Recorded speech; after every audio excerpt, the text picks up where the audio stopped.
বিসমিল্লাহির রহমানির রহিম। পরম করুণাময় আল্লাহর নামে শুরু করছি। প্রতিদান কবিতার আজকের শেষ পর্ব। এই শেষ পর্ব দেখার জন্য সকলকে স্বাগত। আমি মোহাম্মদ আব্দুল আজিজ, প্রভাষক Bangla, Rahmatullah model high school and college. কবিতার আলোচনায় মোর বুকে যে বা কবর বেঁধেছে, আমি তার বুক ভরি। রঙিন ফুলে সোহাগ জড়ানো ফুল মালঞ্চ ধরি, যে মুখে কহে সে নিঠুরিয়া বাণী, আমি লয়ে করি তারে মুখখানি। কত ঠাই হতে কত কি যে আমি সাজাই নিরন্তর, আপন করিতে কাঁদিয়া বেড়াই যে মোরে করেছে পর।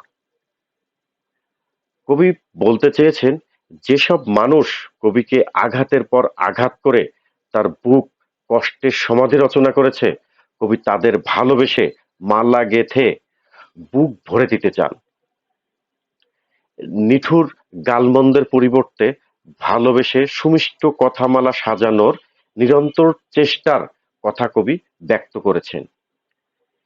যে কবিকে করেছে পর, কবি তাকে আপন করার জন্য কেঁদে বেড়ান। কবিতার মহানুভবতা ও উদারতার মাধ্যমে মানুষের হৃদয়কে জয় করতে চান।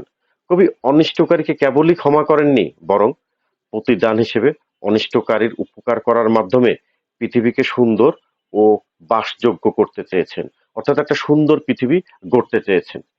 এই হচ্ছে এই কবিতার সর্বশেষ যে আহ, লাইনগুলো ছিল, তার মূল বক্তব্য। আগামীতে আমি এই কবিতার জ্ঞানমূলক প্রশ্ন, অনুধাবন প্রশ্ন এবং কিছু সৃজনশীল প্রশ্ন তৈরি করে তা সলভ ক্লাসও দেওয়ার চেষ্টা করছি। আজকের মতো সবাইকে ধন্যবাদ।